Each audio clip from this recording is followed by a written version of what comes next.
안녕하세요. 오늘은 여름만 되면 아마 이 부분이 가장 궁금해 하시는 분들이 많을 거라고 생각을 합니다. 많은 논란이 되기도 하는데요. 저는 오늘 영상에 들어가기 전에 앞서 이 부분을 꼭 말해드리고 싶습니다. 저는 다육이를 판매 목적으로 키우는 게 아니라 취미로 키우고 있는 사람입니다. 대략 한 10년 정도 키우고 있는데요. 제가 식물학자도 아니고 식물을 전문적으로 공부한 건 아닙니다. 10년 동안 다육이를 키우면서 다육이의 성장 과정을 눈으로 확인하고 그 정보를 많은 분들한테 공유를 하기 위해서 이 영상을 찍고 있는 건데요. 가끔 각종 사이트에 보시면 자기 지식이 전부있냐 이렇게 말씀하시는 분들이 있습니다. 저 또한 처음에는 그렇게 내 방식이 맞다 라고 이렇게 고정관념에 잡혀서 그런 생각들을 많이 했는데, 제가 이렇게 경험이 쌓이고 시간이 지나다 보니까 이 다육이는 나만의 방법으로 키워야지만 더 예쁘게 키울 수 있다는 것은 확실한 합니다. 다육이는 제가 이렇게 다육이에 대한 정보를 드리는 것은 이게 100% 정답이 아니고 참고를 해달라는 겁니다. 다육이의 특성을 조금 안 상태에서 내 환경에 맞게 다육이를 키워야지만 다육이가 잘 자라는 거지, 남이 이렇게 키웠다 그래서 이렇게 키워야지 이러면 다육이가 잘 크지 않습니다. 왜냐? 키우는 환경이 전부 다르기 때문입니다. 그렇지만 오늘 설명해 주는 이 부분은 제가 수년간 겪어왔고 앞으로도 겪을 그런 거기 때문에 많은 분들이 이 부분은 꼭 기억해 두셨으면 합니다. 그 부분이 뭐냐면 바로 햇살과 관련된 건데요. 봄, 가을, 겨울 같은 경우는 햇살이 많아야지만 이 다육이들이 이뻐집니다. 햇살은 아마 다육이가 짱짱하게 키우는 아마 필수적인 요소라고 생각을 합니다. 햇살이 없는 곳에서 다육이를 키운다는 것은 솔직히 힘듭니다. 예쁘게 키울 수는 있죠. 키울 수는 있는데 예쁘게 키우지 못한다는 그런 단점이 있는데요. 저 같은 경우는 저희 집이 동양입니다. 동양이기 때문에 다육이를 알고서부터 한 1, 2년간은 정말 다육이가 너무 못생겨가지고 다육이를 포기하려는 생각도 많이 했습니다. 그러던 중 다육이를 어떻게 하면 예쁘게 키울 수 있을까, 많은 정보를 찾고 수집하고 결국은 햇살과 바람이 없으면 힘들다라는 것을 알게 되었습니다. 이 햇살, 바람 아주 중요합니다. 더 거기에 플러스 요인으로 이렇게 들어가는 부분이 분갈이 흙인데요.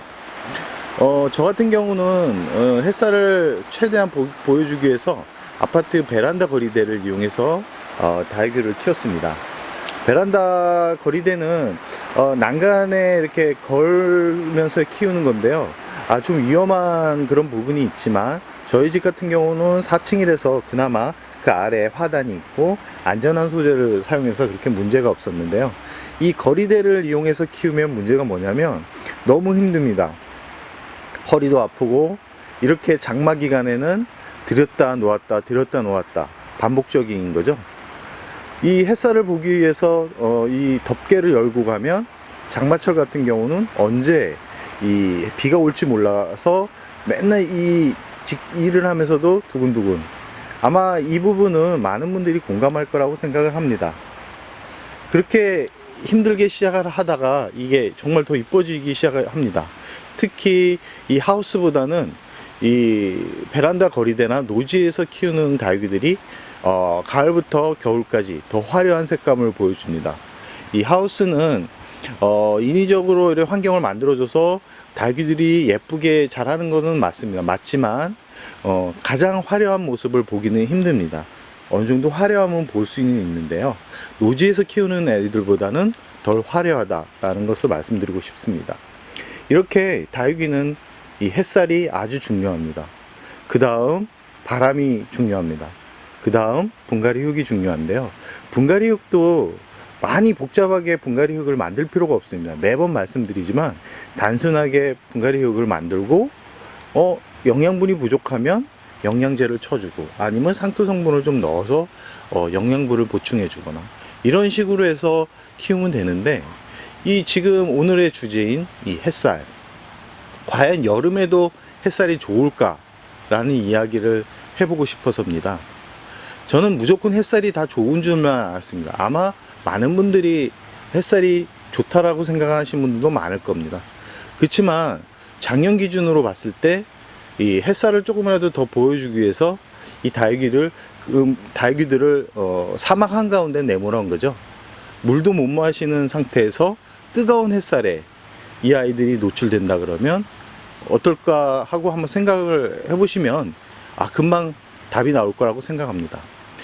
이 다육이는 햇살을 좋아합니다. 좋아하지만 그 기준이 뭐냐면 화분에 습도가 있고 뿌리가 원활하게 움직일 때, 그때 햇살이 이 아이들한테 보약이 되지, 이 뿌리가 잠자고 있고 뿌리가 약해진 상태에서 강한 햇살에 내몰면 다육이는 힘들어합니다. 그래도 약해진 체력 때문에 힘들어하는데 거기다가 강한 햇살까지 너 죽어라 라고 말하는 것과 같다라고 생각을 합니다. 처음에 저도 이렇게 뜨거운 여름에 강한 햇살에 내몰았습니다. 예뻐집니다. 예뻐지기보다는 짱짱해지죠. 커지지는 않습니다. 햇살이 무조건 좋은 건 아닙니다. 얼굴을 키우는 부분에 있어서는 이 햇살이 그렇게 좋지는 않습니다.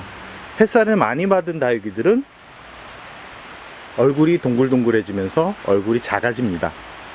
그런 작아짐을 좋아하시는 분들은 햇살에서 키우는 것을 추천드리고요. 나는 얼굴이 좀 크고 넙죽넙죽한 이런 덩치 큰 다육이를 좋아한다. 그러면 100% 햇살에 노출되면 안 됩니다. 그러니까 100%라는 기준이 뭐냐면 이 반반이 돼야 된다는 거죠. 햇살 반, 그늘 반. 결국은 오전, 오후 나눠서 어느 한 부분을 포기해야 된다는 이야기인데요. 이런 환경을 만들어주기가 그리 쉽지는 않지만 내가 예쁘게 만들고 싶다면 그 정도의 수고는 충분히 감수할 수 있다라고 생각을 해봅니다. 자꾸 삼천포로 빠지기 시작하는데요. 결국은 여름철 햇살은 아이들한테 그렇게 좋은 영양제는 아니다 라는 말씀을 드리고 싶어서 오늘 영상을 찍었습니다.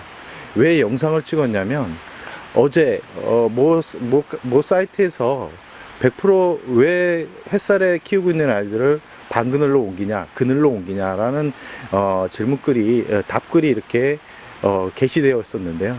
본인의 환경과 본인의 그런 습관, 본인의 키우는 그런 습관 때문에 다른 사람들이 이렇게 키웠다 그래가지고 그게 잘못된 방법이라는 식으로 이렇게 게시글에 댓글을 올리는 분들이 있는데 정말 안 좋다라는 생각을 해봅니다.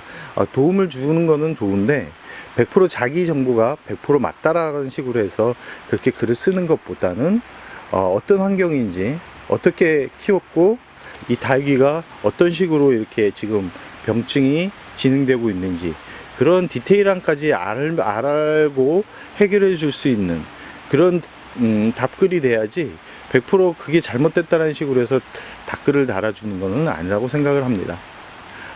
그분도 도와주기 위해서 그런 답글을 달았을 수도 있는데요. 많은 분들이 그 글을 보면서 실제로 약해진 다육이를 100% 강한 햇살에 내몰았다 라고 생각을 하면 그늘에서 키우고 있던 아이들가 갑자기 강한 햇살에 내몰면 결국은 화상을 입고 결국은 죽게 됩니다. 그렇기 때문에 내가 봄, 가을, 겨울 어떤 환경에서 키웠는지를 먼저 생각을 해보시고 그 환경과 가장 비슷한 환경을 만들어주는 게 가장 좋습니다. 여름은 강한 햇살보다는 은은하게 들어오는 반그늘이 저는 100% 좋다라고 생각을 합니다. 오히려 약해진다는 분들이 있는데 저는 그 부분이 제가 아직까지는 그런 경험을 해서 죽었던 아이들이 많았기 때문에 그게 100% 아니다라는 말씀을 못 드리겠습니다. 그렇지만 아파서 떠나보낸 아이들이 더 많다라는 것은 확실한 듯 합니다. 오늘은 그런 여름철 직광에 대한 이야기 때문에 영상을 찍게 되었는데요. 여름철 햇살은 영양제이기보다는 독이 될 가능성이 높다라는 말씀을 드리고 싶습니다.